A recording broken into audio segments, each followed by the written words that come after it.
გამარჯობა მეგობრებო, მე ვარ მარიამ გეწაძე, მოგესალმებით მესამე ეპიზოდში, ეს არის Duet Talks-ი. დღევანდელი ჩვენი სტუმარი არის სოფიო შარაბიძე, განათლების მენეჯერი. სანამ რამეზე გადავალთ, გეტყვით, რომ ისევ ამჭიქებით ვარ წარმოდგენილი, რაც იმას ნიშნავს, რომ სპონსორი ისევ არ გვყავს და აღწერაში დავურთავთ მეილს, სადაც შეგიძლიათ რომ მოგვწეროთ. ასევე მინდა გთხოვოთ, რომ დაგვალაიქეთ და დაგვასაბსკრაიბეთ. ძალიან რთული ამ სიტყვის თქმა ქართულად როგორ არის. გამოგვიწერეთ მეგობრებო. მოგვიწონეთ და გამოგვიწერეთ, მადლობა. იმიტომ რომ თურმე ძალიან მნიშვნელოვანი ყოფილა, არც მე არ ვიცოდი თავის დროზე, თორე უფრო მეტად გეტყოდით. და მოდი გადავიდეთ წესების ახსნაზე და უკვე ამის შემდეგ კითხვებზე. პირველი გვაქვს ქართული ენის წესი. ვცდილობთ რომ ვილაპარაკოთ ქართულად. ეხლა ცოტა სასიაო წეგრო დაგვალაიქეთ და დაგვასაბსკრაიბეთ თქვი. იმიტომ რომ ოკეი, მაგრამ არა უშავს. და ხო, უნოს წესი. ესე იგი, სულ გვაქვს სამი კარტი. პირველი არის შეგიძლია საკითხის დაბლოკვა და ამ საკითხს არ შევეხებით. მეორე არის რომ საკითხის შემოტრიალება, ანუ თუ მაგალითად ჩემი აზრი გაინტერესებს რომელიმე საკითხზე შეგიძლია შემომიტრიალო და ეს არის საკითხის შეცვლა. და გადავხტებით სხვა თემაზე. სანამ კითხვებზე გადავიდოდეთ, მინდა რომ აღვნიშნო სოლიდარობა და თავისუფლება რეჟიმის ტყვეებს, სადაც არ უნდა ვიყოთ ყოველთვის ვართ თქვენთან ერთად. ახლა გაგვიზიარე ვინ ხარ? საიდან მოხვედი? აქ რატო ხარ? ჩვენ პოდკასტში რა მოგიყვანა და ყველაფერი. პირველ რიგში მადლობა, რომ დამპატიჟე. მადლობა რომ მოხვედი. რატომ მოვედი? ალბათ იმიტომ, რომ თავის დროზე, როცა ერთმანეთი გავიცანით, ჩვენი ინტერესები გადაიკვეთა და ასევე ჩემი პროფესია, რაც არც ისე გავრცელებული არის და ცნობადობა შედარებით დაბალი არის, საინტერესო არის შენი მაყურებლისთვისაც, თქვენთვისაც და ასევე გვაქვს საერთო მიზნები, რომელსაც მე ერთად განვახორციელებთ. ხო, რომელიც ჯაჟობით საიდუმ მოამართა გავამხელთ. ნელ-ნელ. მე ვარ პროფესიით განათლების მენეჯერი, მაგისტრატურა დავამთავრე ამ მიმართულებით, უმაღლესი განათლების განხრით. ბაკალავრიატი დავამთავრე ამერიკის მცოდნეობით. და ზოგადად ხარ რომ ბაკალავრი ამერიკის მცოდნეობა გაქვს. პრეისტორიასაც, წინარე ისტორიასაც მოვყვები. განათლების სფეროში ყოფნა ყოველთვის ძალიან მინდოდა, იმიტომ რომ განათლება მგონია რომ არის ერთ-ერთი ყველაზე ძლიერი ინსტრუმენტი იმისთვის, რომ რაღაც გავლენები მოახდინო პოზიტიური ადამიანის ცხოვრებაზე და ასევე ის რომ შენი საქმით იყო სავსე, იმიტომ რომ იცი რომ კარგ მიზანს ემსახურები. ბავშვობაში როცა ესე არ მქონდა სხვადასხვა პროფესიებზე წარმოდგენა, ძალიან მინდოდა მასწავლებლობა და შესაბამისად ჩავაბარე თბილისის სახელმწიფო უნივერსიტეტში ინგლისურ ფილოლოგიაზე. თუმცა მალევე რაღაც პირველ შეხვედრაზე ძალიან იმედგაცრუებული დავრჩი, იმიტომ რომ სხვანაირად წარმომედგინა საუნივერსიტეტო სივრცე და ასე შემდეგ. მან ერთს დავამატებ იმის გავლენაც ხარ ყოფილა, იმიტომ რომ ჩემ შემთხვევაში ეგ გავლენა იყო, რომ ჩემი მშობლები, მათი მშობლები, მეზობლები ყველა მეუბნებოდნენ, რომ სტუდენტი რო გახდები, ოქროს წლები დაიწყება და ულამაზესი იქნება და უცებ მივდივარ თესეუში, ანუ 10 წიგნი მაქვს საყიდელი და ხვალისთვის რაღაც სემინარი მაქვს და ანუ ამ რეალობაში ჩავჯექი და მაგ დროს ჩამოიმსხვრა ყველანაირი ოქროს ხანა ჩემთვის და შენ ეს ჩემი წარმოდგენები იყო, რომელიც მანამდე ვიყავი ავსტრიაში, Deutsche Akademieში და მეგონა რომ აი იქ როგორც ვაგდებოდა ყველაფერი სასწავლო პროცესი, შემდეგ კურსელებთან ურთიერთობა ლექტორებთან, რაღაც გარესივრცეში მინდორშიც გვიტარდებოდა ლექციები, შეხვედრები და ასე შემდეგ. მე თვითონ ეს გადავწყვეტა, რომ რატო იქ არ ჩააბარე?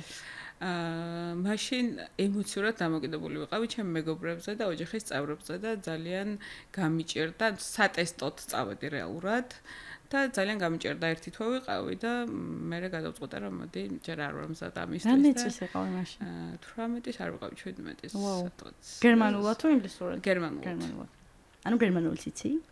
ცოტა მახსოვს, იმიტომ რომ იმის მერე შეხება აღარ მქონია გერმანულ ენასთან. ოკეი. ბაკალავრიატი მორჩი, მაგისტრატურა განათლების მენეჯმენტი. კი, განათლების ხაზი რეალურად ეგ იყო, რომ ინგლისური ფილოლოგია აბრჩია, იმიტომ რომ მინდოდა რომ მასწავლებელი ვყოფილიყავი.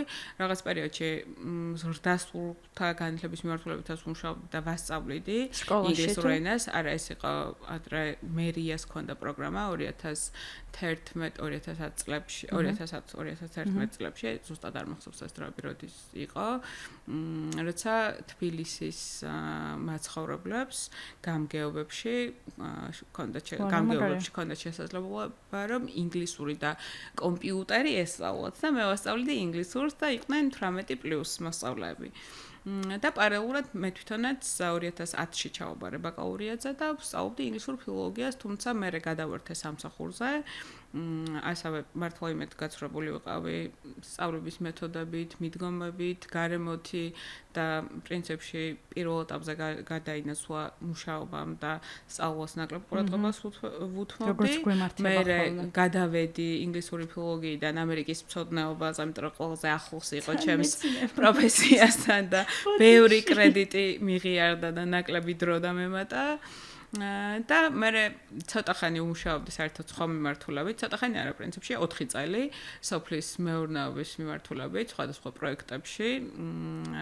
თუმცა ესეც ნაწილობრივ ეს იყო ინსტიტუციური გაძლიერება, სასოფლო სამეურნეო კოოპერატივების და მათთვის ტრენინგების ჩატარება, უზრუნველყოფა, მოდულების შედგენა და ასე შემდეგ. ანუ არაფორმალურად ვიყავი განათლებაში ჩართული და მე გადავწყვეტა, რომ კარგი, რადგან მასწავლებელი ვერ გამოვედი და ძალიან მინდა რომ ამ სფეროში ვიყო, მოვიძია კიდე რა სპეციალობები არსებობს და რა შესაძლებლობები არსებობს და მივაგენი ამ განათლების მენეჯმენტის პროგრამას. დაახლოებით რა საკითხი ხდება, რომ მივხვდი, რომ ვთქვათ ეს მინდა რომ გავაკეთო. ეს დაახლოებით 21-22 წლის ასაკში. მაინც პატარა ყოფილხარ შედარებით. კი, მაშინ გავიაზრე, რომ მინდა რომ ეს გავაკეთო, გავაგრძელო, მაგრამ ჩემთვის რომ მივეცი ბაკალავრიატი რომ დავასრულე, მაშინვე არ ჩავაბარე, ვიმუშავე, კიდევ დავრწმუნდი იმაში, რომ ნამდვილად განათლებაში მინდოდა და სხვაგან არ მინდოდა.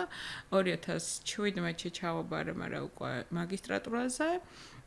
და პრინციპში არა ილიას სახელმწიფო უნივერსიტეტში და მანამდე ძალიან ბევრი ინფორმაცია მოვიძია ზოგადად პროგრამებზე და რატომაც შევარჩევე არჩევანი ილიას უნივერსიტეტზე იყო ლექტორები, იმიტომ რომ იყვნენ პრაქტიკოსი ლექტორები, ყველა საგანმანათლებლო რა თქმა უნდა, იმიტომ რომ ყველა საგანმანათლებლო სახელმწიფო არასამთავრობო და ასე შემდეგ რაც კი ცნობილი იყო ესე განათლების სფეროში, მათი უფროსები ან დაფუძნებლები ან ასე შემდეგ, ის ადამიანები იყვნენ ჩემი ლექტორები და შესაბამისად ეს სოციალური კაპიტალის დაგროვების მიზნით და ასევე მათი გამოცდილების გაზიარება ძალიან მნიშვნელოვანი იყო, იმიტომ რომ რეალურად ეგ არის რა თეორიულად შეიძლება ბევრი რამ ისწავლო, მაგრამ ადამიანების პირადი გამოცდილებები და კონკრეტულ რაღაც სიტუაციებზე მორგებული პრაქტიკები, რაც მათ გაიარეს და შენს გიყვებიან რა გზა გაიარეს, უფრო მეტ ინფორმაციას გაძლევს და ჩემთვის ეგ არის ღირებული. დანარჩენს მე თვითონაც მოვიძიებ, წავიკითხავ და გადავამუშავებ მაგ ინფორმაციას. მაგისტრატურის პარალელურად მუშაობდი სადმე? კი, აი მაგისტრატურის პარალელურად, როგორც კი ჩავაბარე მაგისტრატურაში, პრინციპში ოქტომბერში დავწყოთ სწავლა და დეკემბერში დავწყო მუშაობა ილიას სახელმწიფო უნივერსიტეტში, ჯერ ბიზნესის სკოლაში, ხარისხის მართვის სპეციალისტად და მე უკვე განათლების სკოლაში გადავედი და მთლიანი განათლების სკოლას მანდ იყო საბაკალავრო, სამაგისტრო და სადოქტორო პროგრამები და ამ პროგრამების კოორდინატორი ვიყავი და ასევე სადოქტორო პროგრამის ხარისხის განვითარების ექსპერტი. ვაუ.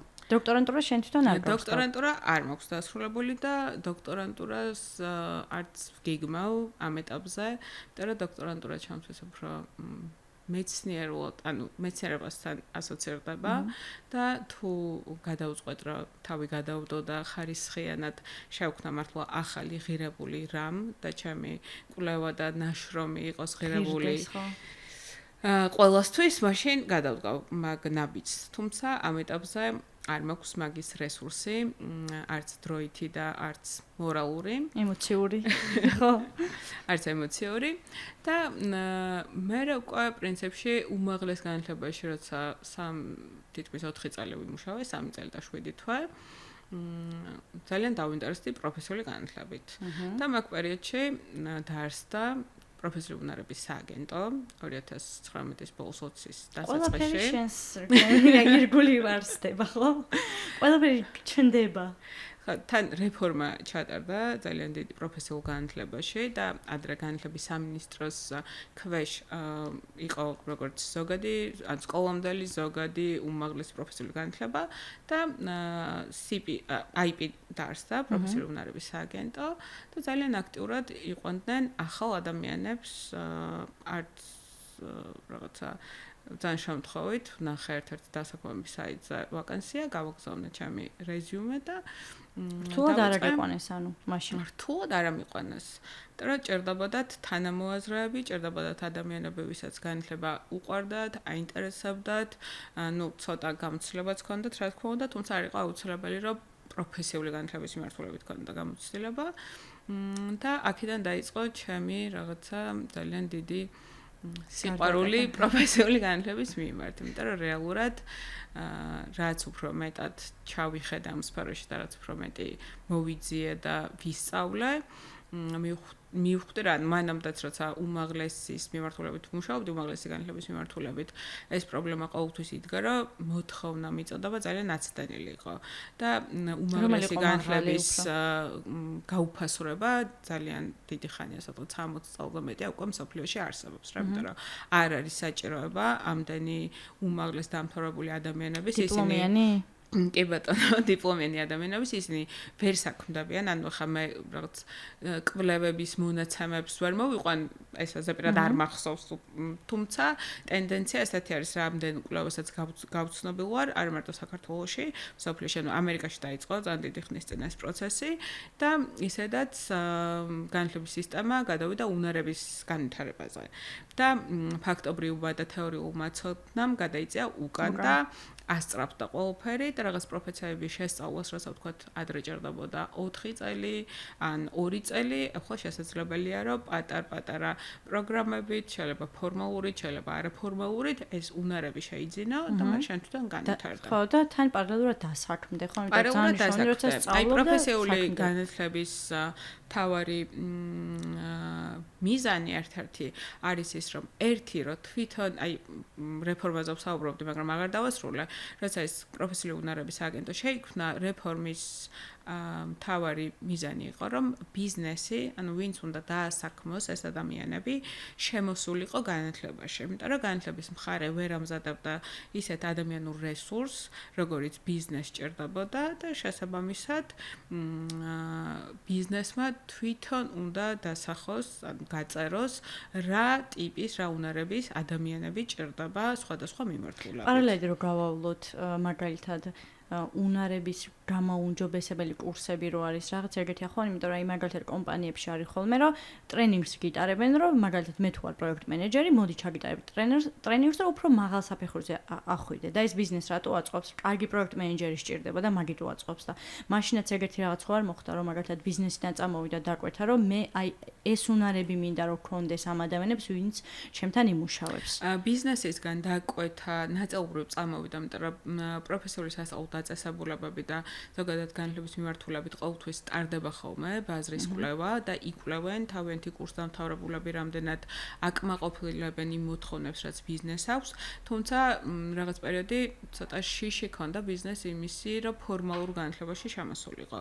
ანუ ეს სტრუქტურირებული განათლება ერთი არის, რომ მე წავედი, ტრენერი ვნახე და ჩემს კომპანიაში ჩავატარებინე და კვალიფიკაცია ავუმაღლე, ამ თუ იმ მიმართულებით თანამშრომელს, მაგრამ მარტივი არის, იმიტომ რომ ნაკლები ნაკლები პასუხისმგებლობა გაქვს, ნაკლები ჩართულობა გაქვს, მაგრამ რაც უკვე საქმე იმ მიმართულებით წავიდა, რომ ბიზნესი თვითონ უნდა ყოფილიყო დამკვეთი, თვითონ უნდა ეფიქრა, რა ტიპის პროგრამები ჭირდებოდა, რა ტიპის ადამიანები ჭირდებოდა და შინაარსობრივად ამ პროგრამებში რა უნდა ყოფილიყო, მაშინ კიდე სხვანაირად გადაულდა და ამ პროფესიული განათლება რეალურად ძალიან მრავალფეროვანი არის. არსებობს მოკლე კურსები, ეგრეთ წოდებული მომზადება გადამზადების კურსები, ეს არის ერთი კვირიდან ერთ წლამდე, შეიძლება იყოს ერთკვირიანი, ესე მიქვედა ზღვარი არ არის დადგენილი პრინციპში, გააჩნია საათობრივი დატვირთვა, შეიძლება შენ ერთ კვირაში 50 საათიანი კურსი გააკეთო პირობითად ვიძახი და პროგრამა უბრალოდ და მაქსიმუმ უნდა იყოს ეს ერთ წელზე გაწერილი. ერთ წელს როდესაც ხდება, უკვე ეს არის საკვალიფიკაციო სადიპლომო პროგრამა და ამას ბიზნესი თვითონ ვერ ახორციელებს. მომზადება გადამზადების პროგრამების განხორციელება შეუძლია ნებისმიერ იურიდიულ პირს. და ამაში ძალიან ბევრი რესურსის ჩადება შეუძლია სახელმწიფოს, სააგენტოს, ასევე ექსპერტებს. სახელმწიფოს როცა ამბობთ ხალხის პულს გულისხმობთ, რა რეალურად და ხალხის პულს გულისხმობთ. ჩვენ გადასახადებს. და ბიზნესისთვის ეს ძალიან კარგი შესაძლებლობა არის, იმიტომ რომ მას შეუძლია რომ თვითონ იყოს დამკვეთიც და ის ჩავარდნა, რაც მოთხოვნა მიწოდება შორის არის, ნელ-ნელა ამოავსოს და მიიღოს რეალურად ისეთი ადამიანური რესურსი, რომელიც მას პრაქტიკულად ადგილზე ჭირდება. ერთი კითხვა რომ მიჩნდა ახლა, წეღან როცა ამბობდი უმაღლეს განათლებაზე და ამბობდი იმას, რომ თქვა დასაქმების მაჩვენებელი დაბალია.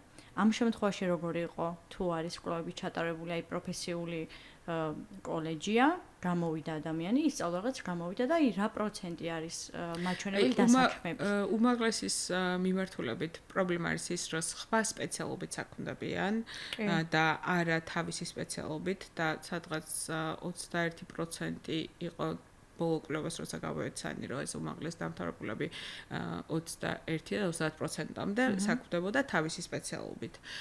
პროფესიულში ეს მაჩვენებელი უფრო მაღალი არის, დაახლოებით 45%-მდე არის და გამომდინარე იქიდან, რომ როცა მიდიხარ პროფესიულ განათლებაში, შენ კონკრეტულად იცი რა გინდა, იცი რა გინდა. იცი, შეიძლება არ იცი, მაგრამ პროფესიას მაინც იცნობ, ხო? ხა ბაკალავრიატიც არის ძალიან ზოგადი შემთხვევაში. მე ამას ჭირდება, რომ დაავიწროვო შენი ცოდნა და რაღაც დასპეციალისტე, უნდა გააგრძელო სწავლა მაგისტრატურაზე. და პირობითად როცა სწავლობ, არ ვიცი, დურგლობას, იცი, რომ შენი პროფესია იქნება, შენ გამოხვალ დურგალი შემდეგ.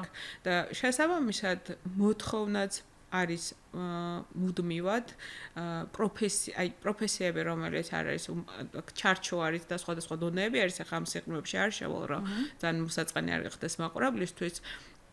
ხა ბევრი პროფესიული განათლება არის მოთხოვნად, იმიტომ რომ პროფესიები თითქმის გადაშენდა, აღარ არსებობს და შესაბამისად დასაქმების მაჩვენებელი იმიტომ არის მაღალი, რომ მოთხოვნა არის მაღალი. არ ვიცი ერთი მაგალითი შემიძლია მოვიყვანო, ესეთი პროფესია არის წყალარინების სპეციალისტი, რომ ეს არის შენ განვიცი. მაშინაც ესეც სახე მქონდა. ეგ რა არის მეთქი? კი, სადაც ეს გულისხმობს, მაშინ ქართულად ასე ჟღერს და კანალიზაცია, რაც ყოველთვის უფრო გასაგები არის. და საჭირო, ანუ ძალიან საჭირო არის, იმიტომ რომ ამის გარეშე ვერცერთი შენობა, ქალაქი, ანუ ვერ ფუნქციონირებს. თუმცა ამ მიმართულებით მოთხოვნა არის ძალიან დიდი, მაგრამ ვერ არის ადამიანის რესურსი არ არის ძალიან მცირე არის. და ბევრი პროფესია არსებობს ისეთი, რომელზეც მოთხოვნა არის დიდი, თუმცა საერთოდ ადამიანებს არ აქვს ინფორმაცია იმაზე, რომ ეს პროფესიები არსებობს, ეს პროფესიები საჭიროა და რაც მათთვის უფრო ცნობილი არის, მიდიან და იქ სწავლობენ, რა ვიცი, უმაღლეს განათლებაში მიდიან, იმიტომ რომ იციან, რომ უნივერსიტეტში უნდა მიიღონ განათლება, სიღრმეებში არ ჩადიან, პროგრამას არ იცნობიან, სილაბუსების გაცნობაზე ხო ზედმეტია საუბარი, მერე დასაქმების რა პერსპექტივა აქვს და რამდენად მოთხოვნადი არის მათი პროფესია და რა შესაძლებლობები აქვს, ამასაც არ იცნობიან და ეს თავიანთ კარიერულ გზას ვერ ხედავენ და ხშირ შემთხვევაში იმედგაცრუებულები რჩებიან. როგორც მე და შენ დავრჩით თავის დროზე, იმიტომ რომ რაღაცა არ კარგად არ ჩავუღრმავდი და არ მოვიწიე ინფორმაცია თან რაღაც 15 წლის 16 წლის წინ იყო ეგ ამბავი და მაშინ ამდენი საინფორმაციო წყარო არ არსებობდა და გაზეთებში ვკითხულობდით რაღაცებს. ახლაც გამოდის ხო იცი ნაიშჩის აბიტურიენტებს. ახლა მინდოდა ზუსტად მაგის თქვა რომ ეს პოდკასტი იმიტომ იქნება საინტერესო რომ უკვე იწყება ნენელა რეგისტრაცია მე მგონი ეს აბიტურიენტების რომ ჩააბარონ, საჩააბარონ, როგორ ჩააბარონ და მეგობრებო, კარგად დაფიქრდით, რას აპირებთ, როგორ აპირებთ, რა თქმა უნდა, არასდროს არ არის გვიან, შეგიძლიათ ნებისმიერ კურსზე გამოხვიდეთ და მაგალითად პროფესიულ სკოლებში შეხვიდეთ და ისწავლოთ ის საქმე, რომლითაც სიამოვნებას მიიღებთ პირველ რიგში და მერე ვთქვათ მატერიალური უზრუნველყოფაც იქნება, იმიტომ რომ ესეც ძალიან მნიშვნელოვანი არის, რაც არ ბევრი არ უნდა ვილაპარაკოთ. აქვე შეგახსენებთ, რომ გამოგვიწეროთ და დარგვა ლაიქოთ როგორ იყო? დარგვა მოგვიწონოთ და გამოგვიწეროთ.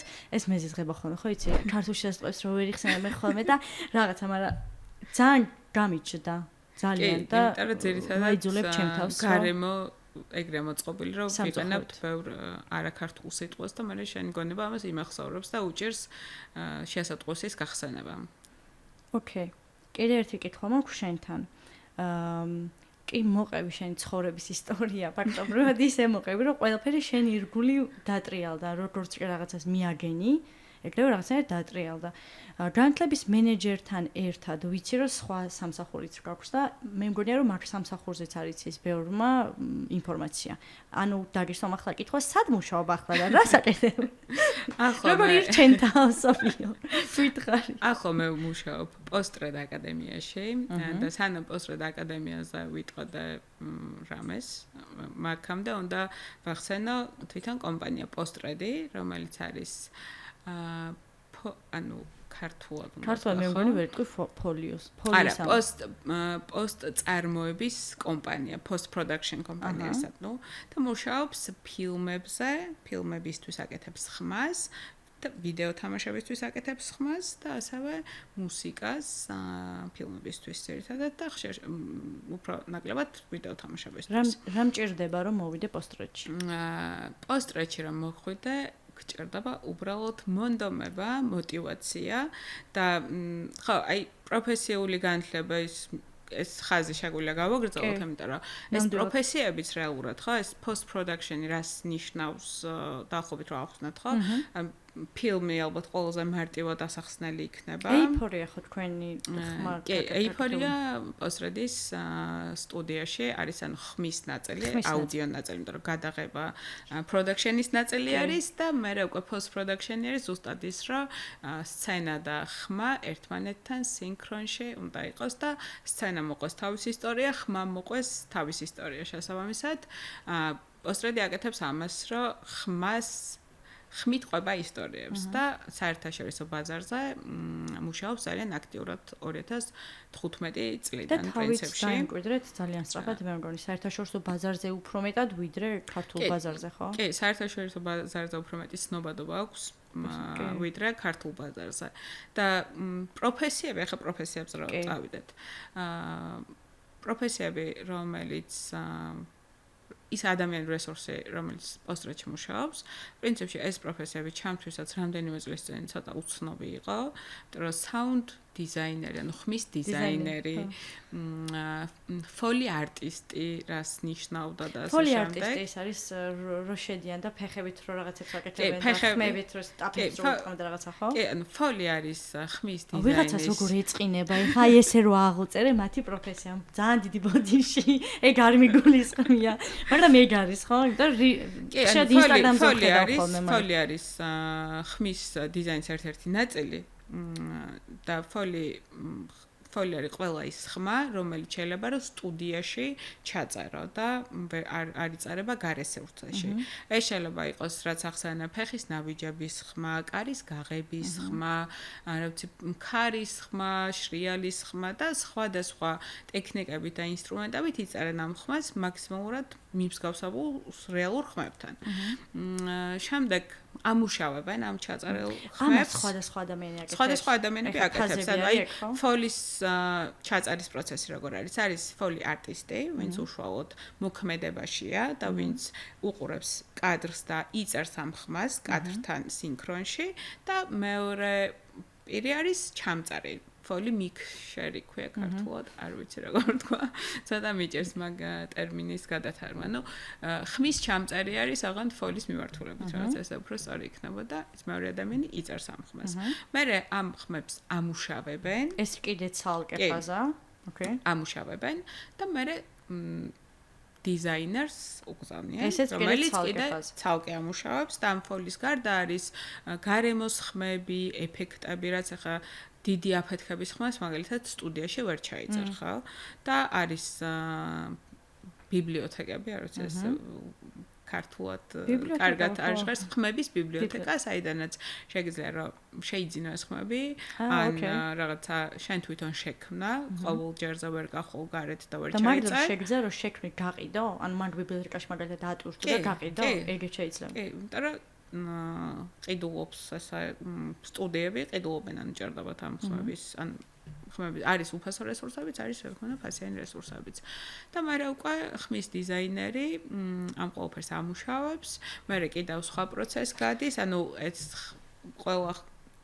ყველაფერი უნდა გაერთიანდეს, დაიმიქსოს, ანუ შეერიოს ერთმანეთს და ამით სრულდება ეს პროცესი. მინიმუმ 4 ადამიანი სჭირდება ამ ყველაფერს, ხო? ეხ შენაც ჩამოთვალე მინიმუმ 4-ია. ანუ რამდენი პროფესია, სადაც შეგიძლია რომ შენი თავი სცადო. და მე და ძალიან მოთხოვნადი არის, ძალიან პერსპექტიული არის, იმიტომ რომ ხა ბოლო წლები ალბათ უფრო მეტად ხმას ძალიან დიდი ყურადღება იქცევა და მარტო ფილმზე ხმის ხარისხს და რაც გაციფრულდა ეს სამყარო და უამრავ თუნდაც ჩვენ რომ YouTube-ზე უნდა დავდოთ ეს ვიდეო და არის უამრავი პოდკასტი, არის უამრავი პლატფორმა, სადაც ადრე უფრო მეტად ვიზუალურ მხარეს, ანუ ვიდეოს ნაწილს ექცეოდა ყურადღება, ახლა ხმის ხარისხი ძალიან მნიშვნელოვანი გახდა. კი, აქ ვერ დავამატებ, რომ ჩემი რეჟისორი ყოველთვის წვალობს ხოლმე ჩვენ ხმებზე, იმიტომ რომ ხედავს უესე ვაკეთებთ ხოლმე. ხო, ნახე, რაც ეს ტენდენცია წამოვიდა, რომ ციფრულ სამყაროში გადმოინდოსლა და ძალიან ბევრი ვიდეო იწერება და ამ ვიდეოს ნუ თუ ტიტრები არ აქვს, ხმა ადევს, შესაბამისად, უფრო მეტი ადამიანი ითხოვს, აი Fiverr-ზეც მაგალითად ხშირად მქონია ეგეთი მინახავს, რომ ვინ დამიმუშავებს, რაღაც შეიძლება იყოს სულ ერთწუთიანი ვიდეო ან rilsi უბრალოდ და ვინ დამიმუშავებს ამ ხმას და მარტო ეს კი პოსტრედი ფილმებისთვის და ვიდეო თამაშებისთვის აკეთებს და კომპანია არის და დიდი არის, თუმცა შენთვისაც რომ შეისწავლო ეს პროფესია, შეგიძლია რომ ესე თავისუფლად იმუშაო და სხვადასხვა პროექტები აიღო და არ იყო რაღაცა კომპანიაზე მიბმული აუცილებლად. იცი რა მაინტერესებს, რადგან პოსტრებზე ვსაუბრობთ და საერთაშორისო ბაზარზე ვსაუბრობთ, ხო შეგიძლია რომ შენეული ანალიზი გაგვიკეთო, შენეული დაკვირვება. ჩვენ პოდკასტში ვამბობთ, რომ არ ვართ ექსპერტები, უბრალოდ ჩვენს დაკვირვებებს, ჩვენს ემოციებს ვაზიარებთ. და ხო შეგიძლია გითხრა, აი რა განსხვავება მაგალითად საერთაშორისო ბაზარსა და ქართულ ბაზარს შორის. აი თუნდაც პროფესიების ჭრილში, შენ როგორ ხედავ პოსტრედის მიმართულებით მაგალითად? ქართულ ბაზარსა და საერთაშორისო ბაზარს შორის განსხვავება ალბათ არის ისევ განათლებაში, იმიტომ რომ პროფესია რა შეიძინო, ან და მიიღო ფორმალური განათლება, ან და მიიღო არაფორმალური განათლება. ფორმალური განათლება არის, როცა სტრუქტურირებულად იღებ რაღაც ტიპის განათლებას. ჯერ სკოლამდელი განათლება, ზოგადი განათლება, უმაღლესი პროფესიული განათლება, ასევე არის ინგლისურად უფრო კარგად არის დაყოფილი რა, იმიტომ რომ განსხვავებები არის formal, informal and non-formal. და informal განათლება არის, როცა შეიძლება სკოლაშიც მიიღო ეს არაფორმალურად ითარგმნება ექსტრაკურიკულური აქტივობები, რასაც სკოლაშიც, უნივერსიტეტშიც, კოლეჯშიც პროგრამის იქით დამატებით, რასაც ყველას თავისი რაღაცა პროგრამა აქვს ამ არაფორმალური განათლების, რასაც იძენ, ეს არის informal. და non-formal არის, მაგალითად, მე წავედი, ვიღაცამ მასწავლა, ჩემით ვისწავლე, სადღაც ბანაკში ვიყავი და თქვა ტრენერებმა მასწავლა. შეიძლება გადის მაგაში. კი, შეიძლება მაგაში ჩავთვალოთ, რა, თქვათ, მზარეულის პროფესია ხო არსებობს და ეს მზარეულის პროფესია შეგვიძლია შეისწავლო პროფესიული განათლების ჭრილში, მაგრამ მასწავლა ბებიამ, მამამ, დედამ, არ ვიცი, ბაბუამ რაღაცების კეთება და ეს არის არაფორმალური განათლება. რეალურად მე მაქვს ეს უნარები, თუმცა ფორმალურ სივრცეში არ მიმიღია ეს უნარები.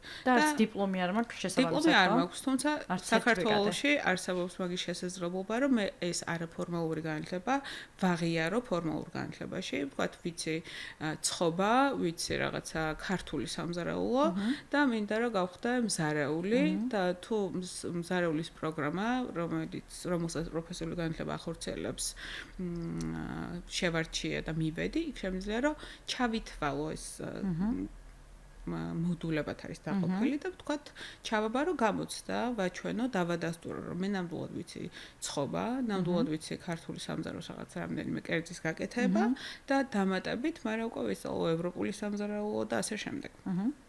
და მივიღო უკვე, ვთქვათ, 2 წლის ნაცვლად ვისწავლო შეიძლება 1 წელი, იმიტომ რომ ისინი დადასტურებული მქონდეს, ჩაატარებული, ან ჩაბარებული მქონდეს გამოცდა პროფესიულ განათლებაში არის დადასტურება ან არ დადასტურება შენი კომპეტენციის და თუ დავადასტურე ეს კომპეტენცია, მე თავიდან აღარ მასწავლიან და 2 წლის ნაცვლად 1 წელი შეიძლება დამჭირდოს იმისთვის, რომ ეს ფორმალური განათლებას მივიღო, ასევე მომცან დიპლომი და მე ამ პროფესიით დავსწავლე. და ისედაც შეიძლება რომ დასაქმდე ან შენი ბიზნესი გააკეთო, თუ კარგად დაწყობ, წადი გააკეთე კაფე. კი, და სამეწარმეო უნარების განვითარებაც ძალიან მნიშვნელოვანი არის და პროფესიული განათლებაც პრინციპში რამდენიმე მოდული არის ესეთი, ზოგადი კომპეტენციების მოდული, სადაც ინგლისურ ენას, სამეწარმეო უნარების განვითარება, ინგლისური ენა ძალიან მნიშვნელოვანი არის თანამედროვე სამყაროში, რომ იცოდეს ადამიანმა, რადგან ინფორმაციის მოძიების ნაწილში და თვით სწავლის დროს ძალიან გეხმარება ინგლისურენოვანი რესურსები, რომ შენ რაღაც გარკვეული ცოდნები მიიღო, თეორიულიც და პრინციპში პრაქტიკულიც, იმიტომ რომ აქ თეორიიდან ვერ შეგიძლია შენ თვითონ პრაქტიკაში გადაიტანო და მოვიწყოთ ასე. ჩვენ ვლაპარაკობთ საერთაშორისო და ქართულ ბაზარზე და მაგაჩი. არა, ეს ხაზ დამოვსდა, ეხლა რას ვლაპარაკობდი? გენა თავიდან? არა, ვიცოდი. გადავაბა. ამას არ ამოუჭრიცოდე. იმიტომ რომ საყვარლობაა. ბუნებრივია. ჩემ რეჟისორს უყვარს ჩვენი ბუნებრიობა.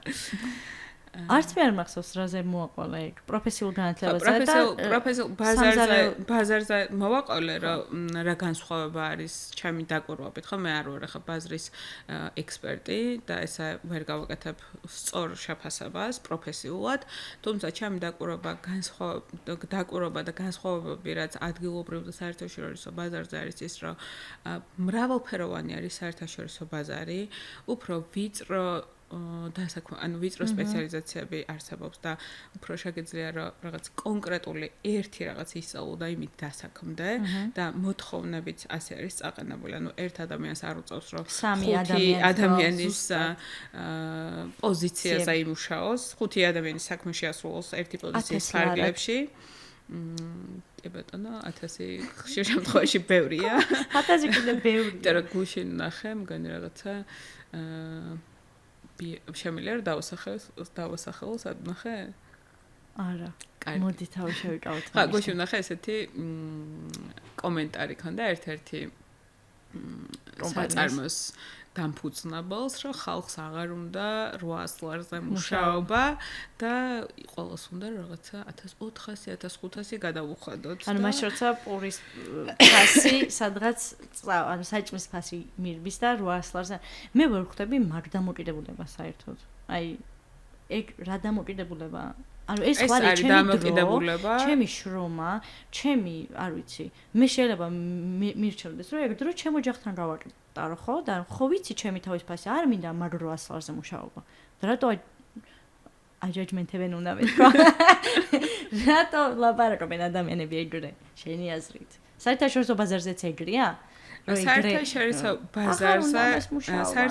ბაზარზე ალბათ უფრო რეგულირებული არის რაღაცაები, იმიტომ რომ საათობრივი ანაზღაურება არის ქვედა ზღვარი დადგენილი, რა პირობებში შეგიძლიათ თუ ახლა არალეგალი არ არის ადამიანი, ანუ რაღაც მომენტში სახელმწიფო შენ გიცავს იმისგან, რომ ეს ყველაფერი თავიდან აიცილო და შენი შრომის და კომპეტენციის შესაბამისი ანაზღაურება გქონდეს და ის ანაზღაურება ცხოვრებისთვის გეყოს, ანუ რაღაც მინიმალური მოთხოვნები დაგიკმაყოფილოს. ჯანსაღი ცხოვრება რო გქონდეს, მაგაში ყოფნის. და თან სამგზავროდაც ყოფნის.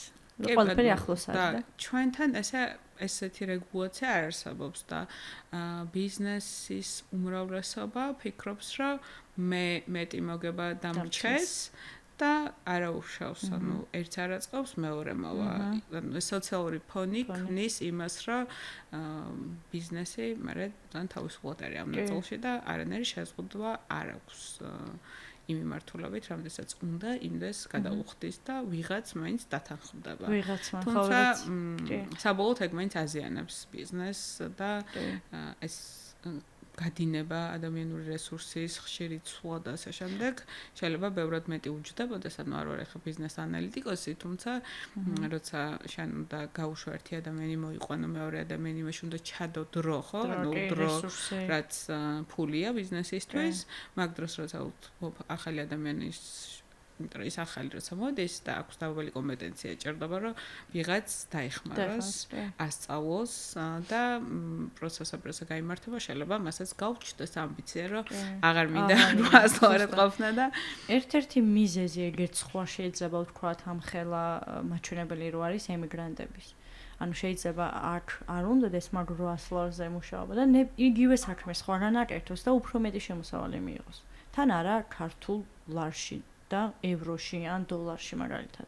შეიძლება რომ ჩავთვალოთ ერთ-ერთ მიზეზად. ერთ-ერთი მიზეზი თან ემიგრანტების უმრავლესობას ასე რა ვიცი, ჩემი დაკვირვებით რომ შევხედოთ ხო, ძირითადად ახლა თავისი პროფესიით იშვიათად მიდიან და ვერც პოულობენ პრინციპში ხშირ შემთხვევაში ან დრო ჭირდებათ გარკვეული იმისთვის, რომ თავისი პროფესიით დასაქმდნენ, ასევე იქ უნდა გქონდეს წესრიგში საბუთები და რაღაცა კომპანიასაც თუ შენი პროფესიით საქმდები და თუ კარგ კომპანიაში საქმდები, არალეგალი ვერ იქნები, ხო? შესაბამისად მიდიხარ სხვა საქმეზე, თუმცა გიღერს, იმიტომ რომ ბევრს გიხდიან, ვიდრე ადგილობრივ ბაზარზე და თან უფრო იაფი გიჭდება ცხოვრება რაღაც მომენტში, ვიდრე შენ ოჯახსაც ეხმარები საქართველოში პარალელურად. შენ ოჯახსაც ეხმარებ და დანაზოგსაც აკეთებ. და სახსაც ყიდულ. და შესაძლოა ნაკლებ პროცენტში იღებ.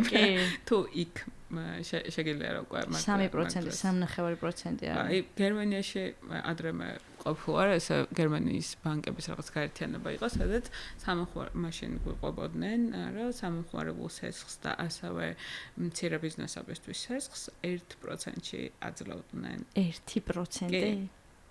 ანუ ჩვენთან 16-დან იწყება უკვე. ეს დიდი ხნის წინ იყო, ახლა შეიძლება გაზარდეს. ახლა შეიძლება 2.5 იყოს, ხო? ახლა შეიძლება გაზარდეს, მაგრამ მაშინ ძალიან გაუცებული ვიყავი, რომ 1% ხო? 1%-ში. მაშინ ჩვენთან რამდენი იქნებოდა 8? 9. 9. ოკეი. ახლა უცებ გამიჩნდა იდეა ეგეთი, რომ თუ ვინმე ემიგრანტი გვიყურებთ და თქვენი პროფესიით მუშაობთ, ძალიან საინტერესო იქნებოდა თქვენი ჩაწერა. თუ მოგწერთ იმავე მეილზე, რომელსაც აღწერაში დავურთავთ, შეგვიძლია რაღაც მოვიფიქროთ რა. ან ონლაინ ჩავწეროთ, ან შეიძლება მთელი გუნდი ჩამოვიდეთ და მანდვე ჩაგწეროთ. ეს უცებ ესე ვიცი ხოლმე რომ ვლაპარაკობ, მე რაღაც იდეები მოდის ხოლმე. ალბათ ემიგრანტები, ვინც თავის პროფესიით მუშაობენ, არიან ის ადამიანები, ეს ჩემი ვარაუდია და არა რაღაცა დაფუძნებული, ვინც განათლება მიიღეს, იქ გაიზარდნენ ფაქტიურად და იქვე შეძლეს მე რაღაც პროფესია ერჩიეს და იქ შეძლეს დასაქმება. თქვათ აი ჩვენ ცოტა დიდი თაობის წარმომადგენლები, ვინც საქართველოსდან მიდიან და ემიგრაციაში მიდიან, მაგას უკვე ნაკლებად ახერხებენ და ხო, თვით დამკვიდრებაც არ არის ეგეთი მარტივი, ანუ წავიდეს ხო ქვეყანაში, თავი დავიმკვიდრო, სოციალური უნარებიც ხო უნდა მქონდეს, ამის მენტალური ჯანმრთელობაც ხო უნდა მიწოვდეს ხელს, რომ თან ჩემი ქვეყანა მენატრება, თან ჩემი ხალხი მენატრება, არ ვიცი. და ერთი კითხვა გამიჩნდა კიდე, პროფესიული განათლება თუ იცი, საზღვარგარეთ უფრო მეტად დაფასებულია, ანუ მაგ კუთხით როგორ არის მიდგომა, რამე განსხვავებები ხო არ არის?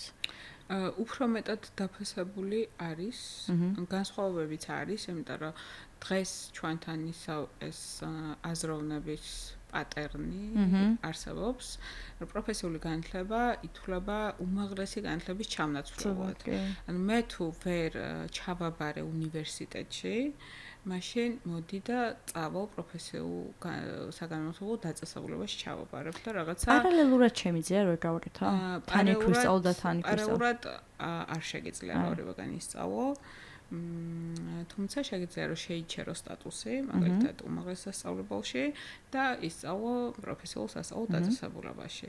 და ასევე ესე იდეის დონეზე, მაგრამ ჯერ არ განხორციელებულა, არსებობს მოკლე ციკლის პროგრამები, რაც გულისხმობს უმაღლესი და პროფესიული ნაწილს განათლებისას იღებ უმაღლეს სასწავლო დაწესებულებაში, ნაწილს იღებ პროფესიულ სასწავლო დაწესებულებაში, უმაღლესში არის უფრო თეორიული ნაწილი, მაგრამ პროფესიულში არის პრაქტიკული ნაწილი.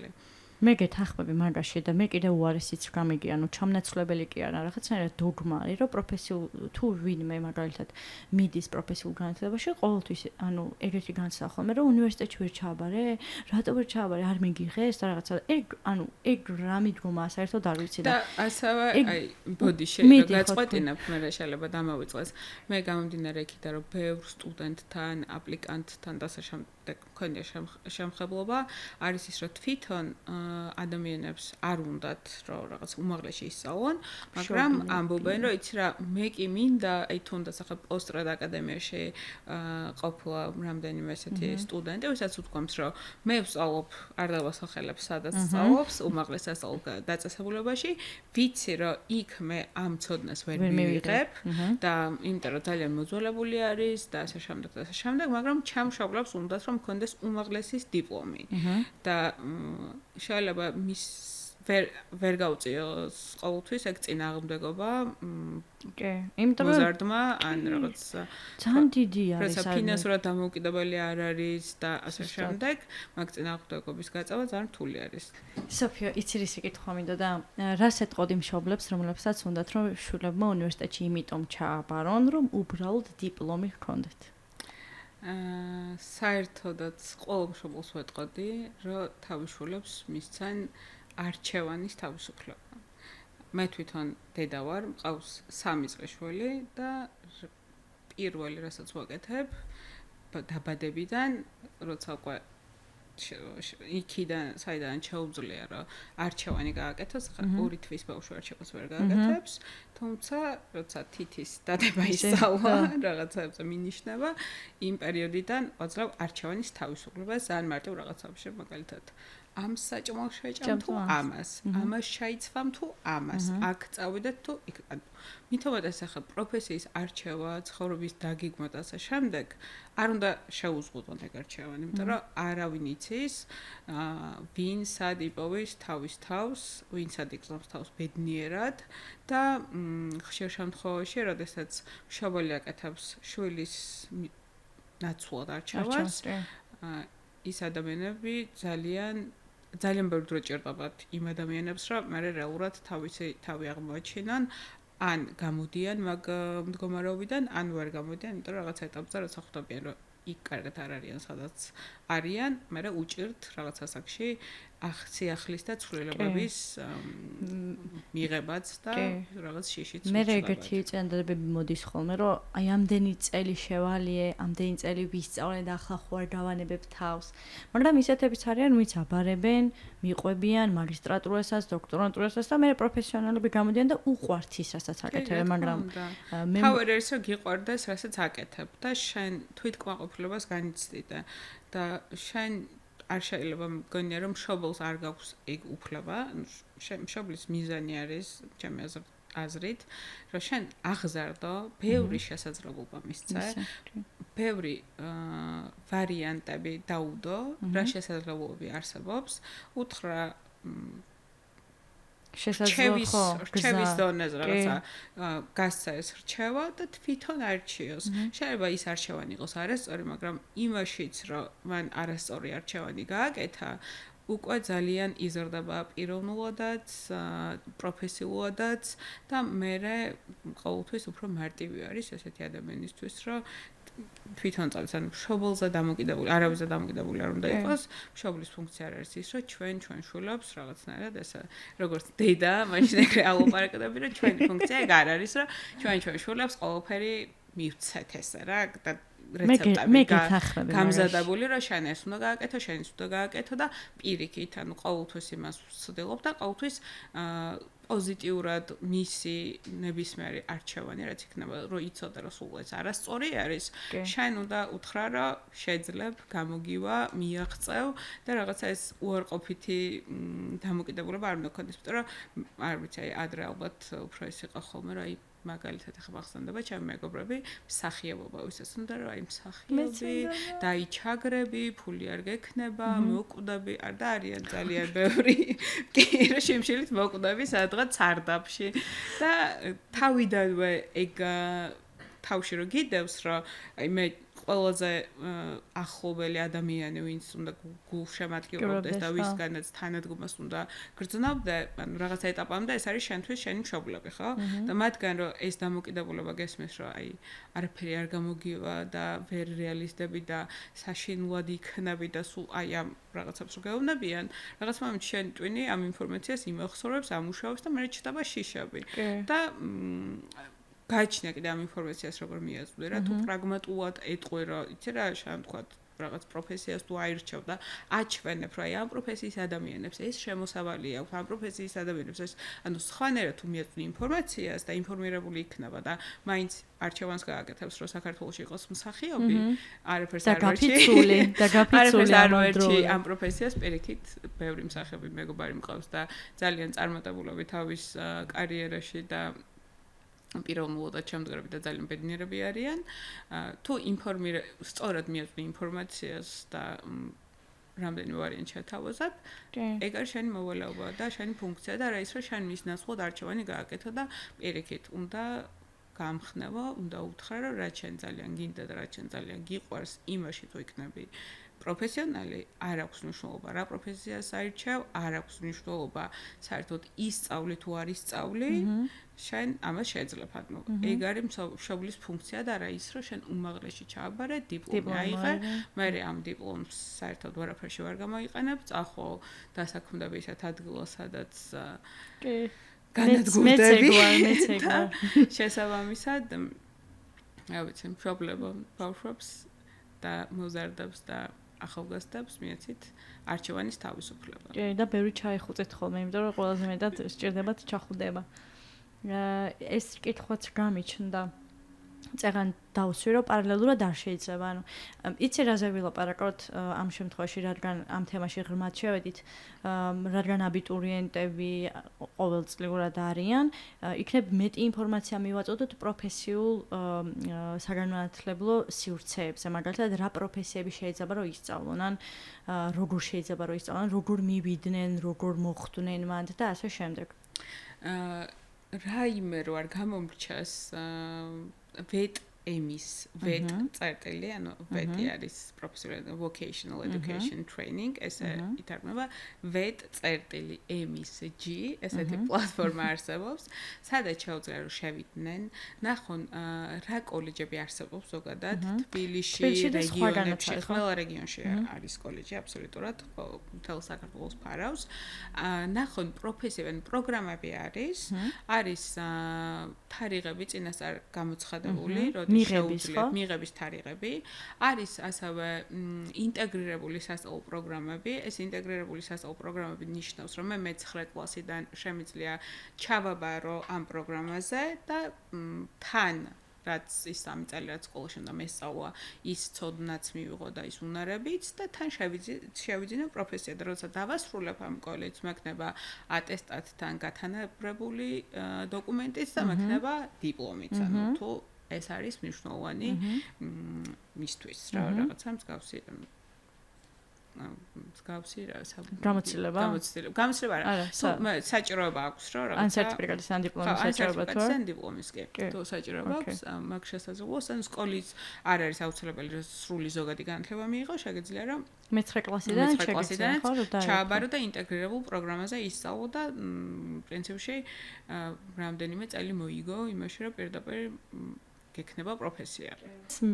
რა ვიცი, არ ვიცი, ჩემი აზრი რო გითხრა მაგასთან დაკავშირებით არ გამაჩნია, მაგრამ აი მაგალითად ჩემო შვილმა ეგრე რო თქვას, არ მყავს შვილებიო.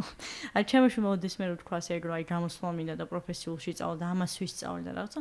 მგონია რომ არ შეუშლე ხელს, იმიტომ რომ ეგ ანუ მეც ისეთი რაღაცები გამოვიარა უნივერსიტეტში, რომ ვიცი რომ თუ არ უნდა ძალით, ანუ მაინც 4 წელი ისწავლის გამოვა, სხვაგან იმუშავებს, მე ისევ მიუბრუნდება სხვა პროფესიას, მე გაიზრდება და მიხვდება, რომ ნეტას სხვა რაღაც მეცადა და ანუ ხო, ანუ ჩემი აზრით პროფესიული საგანმანათლებლო ცენტრები უფრო მეტად პოპულარულები უნდა იყვნენ. კი და ზოგადად ახლა ეს ტენდენცია არსებობს, რომ პროფესიული განათლება უკვე სკოლებში შედის, ანუ სხვადასხვა სკოლებში ეწყობა სივრცეები და შეუძლიათ სკოლის მოსწავლეებს გამოცადონ თავის თავზე და მიიღონ გადაწყვეტილება. ოთახები არის, აი რომ წარმოვიდგინოთ, მაგალითად შეიძლება იყოს რაღაცა თქვენი მიმართულებით, არ ვიცი, რაღაც IT მიმართულებით ოთახები, ხო, კომპიუტერები და ზოგადად წარმოდგენა ექმნებათ, რა პროფესიები არსებობს ამ მიმართულებით, ამ პროფესიაში რა სწავლობ, ცადონ და მერე უკვე არჩიონ. ვთქვათ, იგივე მზარეული, დურგალი, არ ვიცი, საუნდ დიზაინერი ჯერ არ არის მაგ მიმართულებით, თუმცა იმედი მაქვს, რომ რაღაცა გაფართოვდება ეს ყველაფერი და პრინციპში ხო ანუ სკოლის ზოგადი განათლების დროსვე ანუ იქვე უნდა იცოდე და გქონდეს ინფორმაცია რა პროფესიების არჩევა შემიძლია და საერთოდ რა შესაძლებლობები მაქვს ამ მიმართულებით. ესე იგი ბოდიშო გაწყვეტინებ აღწერაში ორი რაღაცა უნდა ჩავარდოთ რა ერთი პროფესიული განათლების წეღარო თქვი ვეტ რაღაცა ვეტ MSG სადაც ყველა ინფორმაციას ნახავენ თუ ვერ ნახავენ შეუძლიათ რომ დარეკონ ცხელ ხაზზე საკონტაქტო ნომერი არის სულ ბოლოს ქვემოთ მითითებული და იქ ნახავენ ასევე პროფესიულ განათლებაზე თავიდან რომ ვაპარაკობდი რომ არსებობს სადიპლომო პროგრამები ან საკვალიფიკაციო პროგრამები და მომზადება-გადამზადების პროგრამები ეს მომზადება-გადამზადების პროგრამებიც არის ისეთი სადაც არ გჭირდება სრული ზოგადი განათლება და მომზადების პროგრამები არის ერთად ასეთი სადაც შეგეძლია რომ შენ ისწავლო მიიღო ეს გამოცდილება და შედგე დამწყებ პროფესიონალად გაჩნია პროგრამის მოცულობას, მიზნებს და ასე შემდეგ. ყოველ პროგრამას აქვს სწავლის შედეგები პროფესიულ განათლებაში ეს არის გაწერილი. ანუ სწავლის შედეგი არის ის, რასაც ჩვენ ამ პროგრამის დასრულების შემდგომ შეიძენ და რასაც მიაღწევ რის გაკეთებასაც შეწყებ. მარტივად რა ახსნა და დავცალო ტერმინების. და მეორე ლინკი აუცილებლად პოსტრედ აკადემიის ლინკი, იმიტომ რომ გავუკეთოთ კი, ნამდვილად, ძალიან საინტერესო პროფესიები არის, ძალიან სახელისო პროფესიები არის და რაც თითქმის 1 წელია პოსტრედში ვარ და რაც პოსტრედში გადმოვედი, სულ მაგას ვიძახე, რომ არის პროფესიები, რომელიც შეიძლება არ იყოს მაინც და მაინც საინტერესო რა ეს არ ჟღერდეს რა მიმზიდველად? ხო, მიმზიდველად 17-15 წლის ბავშვისთვის, იგივე წყალვარიდების სპეციალისტობა, თუმცა ძალიან საჭიროა, ძალიან მოთხოვნადია და ასევე მაღალანაზღაურებადი, მაგრამ ის რა შენ იცი რა, შენი სახელი სადღაც IMDb-ზე კრედიტებში დაიწერება და ძალიან ისეთ ფილმზე იმუშავებ ან რა ვიცი ვიდეო თამაშზე რაც გაინტერესებს ან მუსიკას დაწერ, კომპოზიციას დაწერ ფილმისთვის და რაღაცა ეს ბევრად აღმაფრთოვანებელი არის და ძალიან დაბალი არის ცნობიერება, იმიტომ რომ მეც ყოველ მეკითხება რომ აი სათხარ რასაკეთებ, რა ვინ არიან ნაგენი, რა ხდება და შესაბამისად ძალიან მცირე ნაწილმა იცის ზოგადად ამ პროფესიების შესახებ, პოსტრედის შესახებ უფრო მეტმა და კიდე ნაკლებ მაიცი ეს პოსტრედ აკადემიის შესახებ და ახლა გვაქვს პრინციპში კურსები მიმდინარე. დავარეკლამებ. რამე პრომოტორს ხომ არ შემოგთავაზებდი? თუ გაქვს აღებული ის რა ქვია უფლება. პრომოკოდს ახლა ვერ შემოგთავაზებთ ჩემი მარკეტინგის გუნდთან და გავიარეთ. მოგვიანებით მომწერე და მე რა ხწერში მოგწერ. კი ბატონო, არ იქნება პრობლემა. და გვაქვს ორი მიმართულება ამ ეტაპზე. ეს არის ერთი არის ხმის დიზაინის მიმართულებით, ხმის დიზაინი ფილმისთვის და ხმის დიზაინი ვიდეო თამაშებისთვის და მეორე მიმართულება არის მუსიკა. ეს არის მუსიკის მენეჯმენტი და არის სიმღერის წერის ტექნიკები. ვაუ. ეს ორივე გაერთიანებულია მუსიკაში შედის თუ ცალ-ცალკე მუსიკა და ხმის დიზაინი მაგიტო გამოვყავი. ანუ მუსიკის კურსები ახლა რაც არის მუსიკის მენეჯმენტი, რაც გულისხმობს, რომ არტისტებისთვის როცა დაგეგმო ღონისძიებები და ასე შემდეგ და როგორ უნდა გამოსცე ალბომი, როგორ უნდა მოიპოვო უფლება და რაღაცას მოიცავს, სიმღერის წერის ტექნიკები უფრო ტექსტის წერას მიემართება, ბევრი მოყვარული ინსტრუმენტალისტი არის, ვისაც უნდა რომ კომპოზიციასთან და მუსიკასთან ერთად ტექსტის წეროს და ძალიან ესეთი პრაქტიკოსი ლექტორები ყავს, ვინც დიდი ხანია თვითონ აკეთებენ წერენ ტექსტებს და თან ქართულ ენაზე ტექსტების წერას და გვაქვს ყურადღება გამახვილებული, იმიტომ რომ თანამედროვე არტისტები ძირითადად ინგლისურად წერენ ტექსტებს და ქართულად არ წერენ და მაგას კურსის ნახევარი მაგას მოიცავს, რომ როგორ გავხსნათ ეს ქართულად როგორ ვიაზროვნოთ, ქართულად როგორ ვიაზროვნოთ და არ გაგვიტყდეს ამ ტექსტების წერა და ხა მუსიკის მართვაზე ვთქვი, ვიდეო თამაშების ხმის დიზაინზე მანამდე ვუყურებდი და ფილმის ხმის დიზაინზეც მანამდე ვისაუბრე და ძალიან საინტერესო. ყველასთვის ღია არის, არანაირი გამოცდილება წინ არ გჭირდება, გჭირდება უბრალოდ мотиваცია და მონდომება, მეტი არაფერი. ძალიან საინტერესოა. ჩემთვის მართლა ძალიან საინტერესოა ხარ. თან ძალიან უცხოა და მაგიტო უფრო მე მგონი საინტერესო, რომ ეგრეთ რაღაც ცხოვრებაში არ გამიკეთებია და ძალიან საინტერესო იქნება, რომ ანუ ვისწავლო. ჩემი თავისთვის მაინც რო ვისწავლო, ცოტა გავერთო რა. ერთ ძალიან გაიქნება. და რადგან პროფესიებზე ვსაუბრობთ, ხო არ გვეტყვი შენ შეხედულებას LinkedIn-თან დაკავშირებით. ჩვენც LinkedIn-ზე გავიცანით ერთმანეთი და მაგიტო, იმიტომ რომ ძალიან დიდი სოციალური ქსელია, სადაც შეგვიძლია რომ უბრალოდ მიხვიდე ადამიანს მიწა რომ გამარჯობა მე მარიამი ვარ, შენი პოდკასტში დაპატიჟება მინდა, ანუ იმდენად ბუნებრივად იღებენ ყველა რომ პირდაპირ წერო, არ აქვთ ის რომ აი ტელეფონზე მეილს მოგწერდა, მეილზე დამირეკე თუ რა, დამირეკე რა შუაში იყო. მომწერე მეილს. შენ დაკრება გითხარი LinkedIn-ზე და როგორი მნიშვნელოვანი არის თუ არ არის მნიშვნელოვანი. ხა მაგალითად პოსტრედ აკადემიის შემდეგ, როცა დაამთავრებს აკადემიას, კარგია რომ LinkedIn-ი ქონდეს მაგ ადამიანს. რა თქმა უნდა, მე ეხლა რასაც ვაკვირდები და რა სოციალურ ქსელებსაც მოვიხმარ, LinkedIn-ი არის ერთ-ერთი ყველაზე აქტიური, საქმიანად აქტიური პლატფორმა, სადაც შეგიძლია რომ შენი თავი გააცნო ყველას და თან ალგორითმიც რაღაც ან მარტივად მუშაობს, რა არ გჭირდება შენ, ვთქვათ, სხვა სოციალურ ქსელებში თუ გჭირდება რომ ფული გადაიხადო რაღაცაში, შეგიძლია ეს ქართულად უნდა ვთქვა ერთი წამი, ორგანული წვდომით გახდა პოპულარული. და მგონია რომ ძალიან ბევრი საინტერესო ადამიანი შეგიძლია დაიმეგობრო, ძალიან ბევრი საინტერესო ინფორმაციას გაეცნო, საკუთარი თავის შექმნა პროფესიონალად და გაყიდო ეს რამაში ფული არ გადაიხადო და ჩადო შენი რესურსი დროით.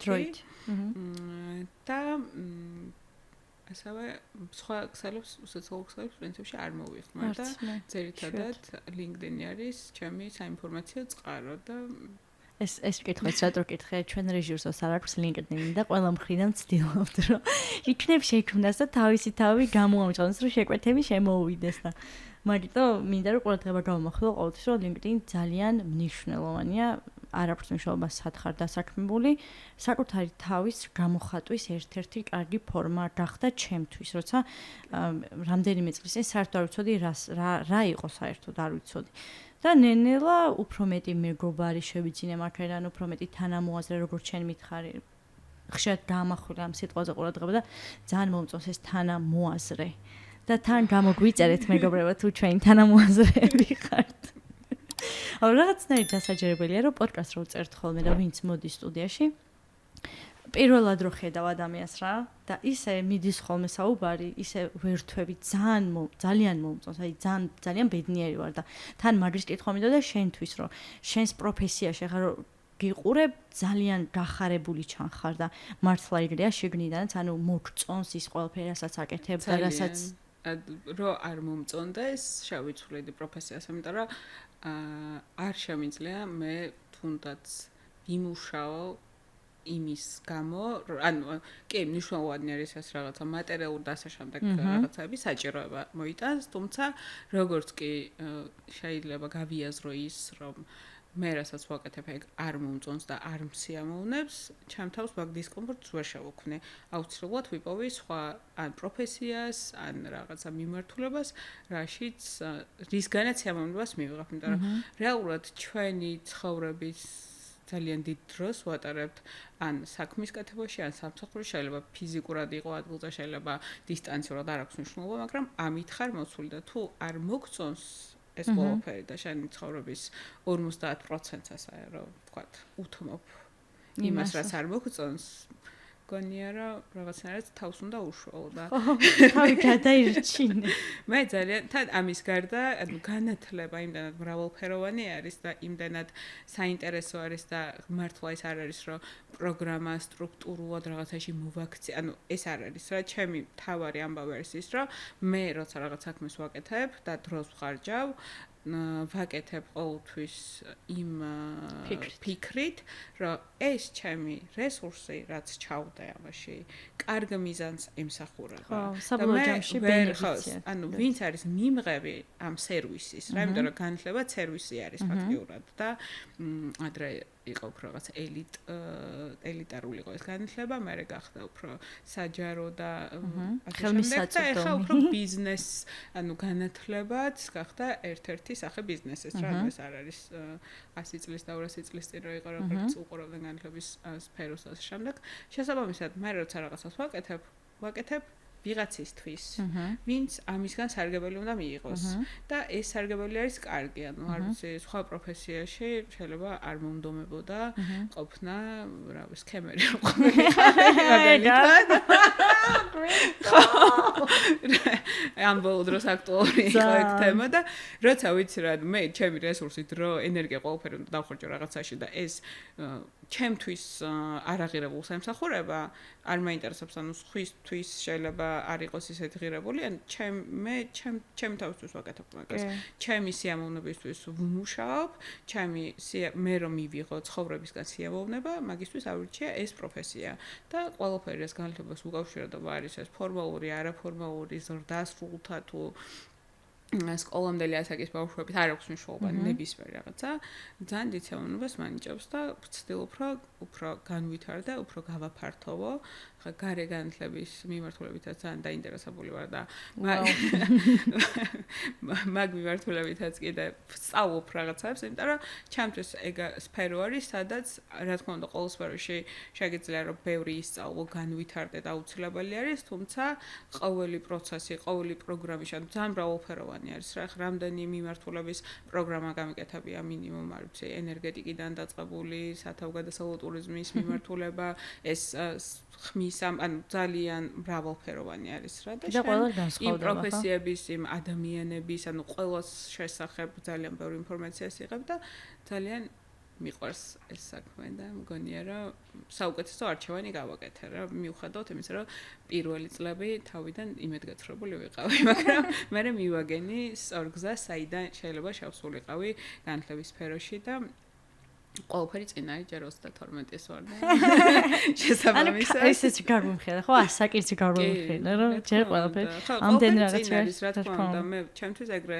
ვაგდება ცხოვრება რომ 30 წლამდე რაღაცა ქაოსი გაქვს გამოცდილებებს იკრებ მე რეიწყებ უკვე სიღრმისეულ ანალიზს არ შეიძლება სხვა უფრო მალე მოხერხეს ეს და სადღაც 30-დან 50 წლამდე ბევრ რაღაცას აკეთებ და მე უკვე 50-დან შეგიძლია ცოტა მოიშვა და ერთ რაღაცაზე შვილები გაზარდა.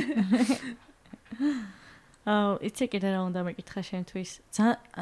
პირველ რიგში უნდა ვთქვა ის, რომ შენთან ლაპარაკი არის ძალიან სასიამოვნო და ეგეთი შეგრძნება მოგვს, რომ ვერ ამოუწურეთ რაღაცები, რაზეც მინდოდა რომ გველაპარაკა და კიდე მოდი, მაგის თქმა მინდოდა რომ დაგვპირდი რომ კიდე მოხვალ და შეიძლება მე სხვა რანგში მოხვიდეთ, ცოტა სხვა კუთხით გაგიცნოს ჩვენმა მსმენელმა, ჩვენმა მაყურებელმა. რომელიც გამოგვიწერს მალე და უფრო მეტი გამომწერი ყველა. გამოგვიწერს და მოგიწონებთ. და მოგვიწონს. და იდეაში ბოლოსკენ გავედით და რაც ყველაზე მნიშვნელოვანია ჩემთვის ეგ უნდა გკითხო რა. მიმდინარე მოვლენებმა ქვეყანაში რაც მიმდინარეობს ამდენი თვის მანძილზე იქონია თუ არა შენ ცხოვრებაზე მაგალითად გავლენა ან შენს პროფესიაზე, ან აკადემიაში სადაც ხარ, ან განათლებაზე, ან განათლების სისტემაზე, სად ვართ, როგორ ვართ, რას შვებით, შენი დაკვირვებით? ჩემი დაკვირვებით, რა თქმა უნდა, ესეთი პროცესები ყოველთვის ახდენს უარყოფით გავლენას, იმიტომ რომ რაღაც მსგავს ბრძოლაში ხარ ჩართული, მაშინ შენი კონცენტრაცია გაქვს ამისკენ მიმართული და შეიძლება თვითგანვითარებაზე აღარ ფიქრობ და თვითგანვითარების ერთ-ერთი სახე არის განათლების მიღება და ვფიქრობ, რომ კი იქონია გავლენა, იმიტომ რომ ადამიანებს ვისაც აქამდე რაღაცის სწავლა უნდათ, განვითარება უნდათ, უფრო სხვა ტიპის საჭიროებები დაუდგათ და პრიორიტეტები შეიცვალა. რა თქმა უნდა, ეს ყველაზე ახდენს გავლენას. თუმცა მე ძალიან პოზიტიურად ვარ ყოველთვის მიმართ გაწყობილი, შეიძლება რაღაც მომენტში არარეალისტურად პოზიტიურადაც, მაგრამ მგონია, რომ ეს ენერგიები, ბრძოლები, ყველაფერი ეს ინდივიდუალურ დონეზეც და განმოზოგადოთ, რაც ხდება სოფლიოში, სამყაროში, ჩვენს ქვეყანას ხარ არის რაღაცა მარტო ჩვენ არ ვართ ხო რაღაცა დიდი ეს არის ეგ ხოთაშორის გული როგორ გამითბა ეგ რო გავიაზრო რომ მარტოები არ ვართ და ყველგან რაღაცა ხდება, იმიტომ რომ ძალიან დასტრესილი ვიყავი მაგით, რომ მარტო ჩვენ, რატო, რისთვის და ეხლა მეც გერთები რომ ცოტა პოზიტიურად ვარ ოდნავ პოზიტიურად ვარ განწყობილი, რომ იქნება ერთად შევძლოთ რაღაცის გაკეთება. იმიტომ რომ მაგის სამჯერა რომ ეს რაღაც ენერგიები არის კარგება რა სამყაროში, არ ვიცი შეიძლება და პირადადაც ალბათ ყოველს გაგვივლია რა ჩვენ თავში ადამიანებს რაღაცა ეს ბრძოლები, გარდასახვები, გარდატეხები და ეგ ყოველთვის რთულია პროცესი ხო, როცა რაღაცა უნდა განახლდე და თავიდან დაიბადო და რთული არის და შესაბამისად მე უკვე რომ დაასრულებ ამ პროცესს, ხვდები რომ ხო ღირდა იმათ, რაც გაიარე და რასაც გავდივართ. რაც მეტამორფოზასავით. ხო, შესაბამისად მე პოზიტიურად ვუყურებ და სხვა ვარიანტს არც განვიხილავ, რომ შენ პირშაქარი როგორც იტყვიან. მე არ განვიხილავ სხვა ვარიანტს, საქართველოს აუცილებლად ძალიან კარგად იქნება. ევროკავშირში იქნება მეგობრებო. სადაც არ უნდა იყოს საქართველოს, უნდა იყოს მე არ ძალიან მიყვარს საქართველოს რეალურად აი ადრეც რა ვთქვით რომ ავსტრიაში ვიყავი ვერასდროს ვერ მივიღე გადაწყვეტილება რომ თუნდაც ცოტა ხნით ქვეყნიდან ან ადამიანები მიყვარს ძალიან და ის ხალხი ვინც ვართ და ვინც ჩემს ირგვლივ არის ყველა ეგეთი არის და ჩემთვის მნიშვნელოვანი არის რომ ჩემი თანამოქალაქეები ის არ აქვს მნიშვნელობა ვიცნობ არ ვიცნობ, ანუ მინდა რომ სამართლიან ქვეყანაში ცხოვრობდნენ, ადამიანური პირობები ქონდეთ, თავს დაცულად გრძნობდნენ და ერთმანეთს რაღაცნაირად დავეხმაროთ იმაში, რომ ეს პირობები გავაუმჯობესოთ ჩვენთვის, ჩვენი მომავალთაობისთვის და დღესაც რა ვფიქრობ, რომ აი ჩემი შვილი ხო, ანუ მე 3 წლის შვილი მყავს და ეხლა ძირითადად ჩემი ფიქრები ყოველთვის ჩემ შვილს მიემართება, რამეს თუ განვიხილავ და ვალგებ ჩემ თავში. ჩემი შვილი და მისი თაობა და უფრო დაბალი მაღალი თაობა იმსახურებს აუცილებლად იმას, რომ დაცულები იყვნენ, სამართლიან გარემოში გაიზარდონ, შესაძლებლობები ქონდეთ და არც კი გამიხილოს ცხოვრების არცერთ ეტაპზე, რომ ამ ქვეყნიდან სადაც წავიდე, იმიტომ რომ ჩემია და სადაც არ უნდა წავიდე, მაგას ვერ დავივიწყებ რა და ყოველთვის რაღაც მექნება შეგდება, რომ ჩემ თავს ვუღალატე, არ ვიცი. ადრე მეც ეგეთ შეგრძნება მქონდა რა, რომ ახალი თაობა ღირსია და უნდა იცხოვროს და მე რაღაც მომენტში დავფიქრდი, რომ მეც ხო ღირსი ვარ რა, ანუ მეც ხო შემიძლია რა ვიცხოვრო და მე უფრო ავტომატურად განმივითარდა ეგ, რომ ანუ მე ჯერ ჩემი თავისთვის ვიბრძვი რა ამ ყველაფერს და მე რა თქმა უნდა საკუთარი თავისთვის საკუთარი თანამოქალაქეებისთვის ყველასთვის აბსოლუტურად მე არ ვანსხვავებ, ან ჩემთვის ყველა ადამიანი არ აქვს მნიშვნელობა რა შეხედულების არის, იმიტომ რომ ადამიანებს აქვთ კარგი, ცუდი, ვიღაცები უფრო ცუდს წარმოაჩენენ, ვიღაცები კარგს, ვიღაცებს უბრალოდ არ აქვს შესაძლებლობა რომ ფართოდ იაზროვნონ. ჩემთვის მნიშვნელოვანი არის რომ ყველა ჩვენი თანამოქალაქე მიუხედავად იმისა, სწორად აზროვნებს, არასწორად ჩემს აზრებს ემთხვევა თუ არ ემთხვევა, ყველა იყოს კარგად და ყველა იცხოვროს ღირსეულად და ეგ თემა ჩემთვის ცოტა სენსიტიური არის, რადგან ძალიან დიდი შემოხებულობა მქონდა რაღაც პერიოდი, რეგიონებში ძალიან აქტიურად დავდიოდი, ძალიან ბევრი ადამიანს ხვდებოდი, რაღაც პროექტები მქონდა, როცა აი ესა იძულებით განსადევნილებს, იძულებით განსახლებულ ადამიანებთან ჩაღრმავებულ ინტერვიუებს ვაკეთებდი და ანუ სოციალური ფონი და ასე შემდეგ ადამიანების ემოციური ფონი და ასე შემდეგ ძალიან ეს არის დამთრგუნველი არის ანუ მე თავს კარგად ვერ ვგრძნობ ანუ მარტო მე თუ ვარ კარგად ეგ არ ნიშნავს რომ კარგად ვარ აი ეგ არის შესაბამისად მე ეგეთი წინათ გრძნობა მაქვს და დარწმუნებული ვარ რომ აუცილებლად მივახწევ. ხანდახან ესე კერძებს ვიშენებს ხოლმე და მე კარგად ვარ და მე რა, მე ხომ თავარია კარგად ვარ და ეგ არის რა, ანუ ვერ იქნები მარტო. ვერ იქნები მარტო, ვერ იქნები კედლებში. ვერ იქნები კარგად და თუ გგონია რომ კარგად ხარ, ესე იგი შენ თავს იტყუებ რა, ანუ შენ თუ ხარ კარგად და სხვა არავინ არის შენს გარშემო კარგად, მაშინ რაღაცა illuziებში ხარ, არ ვიცი. მაშინ უფრო ჩაუღრმავდი შენს თავს. შენი მოტო რა არის? ჩემი ცხოვრებისეული мотиваცია არის ის რომ საკუთარ რაღაც არ მინდა რომ ძალიან განზოგადებული ესეთ ფრაზა ვთქვა რა ჩემი мотиваცია არის რომ საკუთარი თავი გავაუმჯობესო ეგ არის ჩემი мотиваცია რომ ყოველთვის ვიყო დავდგე ჩემ თავზე მაღლა ყოველთვის ვიფიქრო გაუმჯობესებაზე გავაანალიზო ჩემი ქცევები რა ვიცი ანუ ყველაფერი ეს იქნება პირადი სამსახურები არ აქვს მნიშვნელობა და ეგ არის რომ სულ ვცდილობ რომ ჩემი თავის გაუმჯობესებით გავაუმჯობესო მე ირგვლივ ყველაფერი ანუ ჯერ ჩემ თავში ხარშავ რაღაცებს და მე ვცდილობ რომ ეს სხვა ადამიანებსაც გადავდო იმიტომ რომ რეალურად ეგრე არის ხო რაღაც ფრაზაც არის რომ თუ გინდა რომ ცვლილებები დაიწყო შენი თავით და ეგ არის ჩემი მოტო რომ ყოველთვის ვცდილობ იმაზე უკეთესი ვიყო ვიდრე გუშინ ვიყავი და ჩემ თავს კითხვა აბა დღეს მე ვის რა ვარგე თუ რაღაც მსგავსი ეგეთ სადღაც გამოვიყენე ეგ ფრაზა ზუსტად და მაგრა დამცინეს და იცი როგორ მეწყინა რომ დამცინეს აი რატო დამცინეთ მეთქი აი რატო არის დასაცინე რომ მინდა დღეს უკეთესი ვიყო ვიდრე ვიყავი გუშინ ალბათ იმიტომ დაგცინეს რომ თვითონ თავიანთ თავს ესე არ უღრმავდებიან რა და საკუთარი თავით უნდა დაიწყო ჩაღრმავება და მე მაგას ვცდილობ რომ უკეთესი ვარიანტი შევქმნა ჩემი თავის. ანუ რაღაცები ცუდი გამოცდილებები კარგად გამოვიყენო, კარგი გამოცდილებები გავაუმჯობესო და ჩემ თავზე ვმუშაობ რეალურად ეგ არის რა, ნუ შენ და მარტივი არ არის ეგ ყველაფერი. მარტივი არ არის, ძალიან რთული არის და მტკივნეული არის. ძალიან რთული არის ის, რომ შენ თავთან შენი რაღაც ცუდი რაღაცები აღიარო, მე გადახარშო, გაუმჯობესო, ეს გზა გაიარო, 100 ჯერ დავარდე, მე ადგენო. რთული არის, მაგრამ უფრო მარტივი არის, რომ რაღაცა ეს შეიქმნა და აი აქ კარგად ვარ და ამის იქით აღარ ჩავღრმავდე და მაგას მიუყვე რაღაც როლში შევიდე და მაგ როლს მიუყვე თავიდან ბოლომდე. მე სულ ვეძიები მაგას და ეგ არის, რომ გაუმჯობესება მინდა და არა გაუარესება. ეგ. კარგი, აი ხა პირველმა მოგვეცი რომ მეორედაც მოხვალ. იმიტომ რომ აშკარად ვერ ამოუწურეთ ჩვენ დღეს თემები, რაზეც გვინდა და რა გველაპარაკ. მე სხვა როლში მოვალ აუცილებლად. მადლობა. ძალიან დიდი მადლობა, ძალიან საინტერესო იყო, ძალიან საინტერესო იყო. მადლობა შენ, ძალიან გამიხარდა. ძალიან ნერვიულობდი სინამდვილეში და. ხო და საერთოდ არ გეტყობოდა რომ ნერვიულობდი. ორჩი თუ რა? კმაყოფილი ხარ? ბედნიერი ხარ?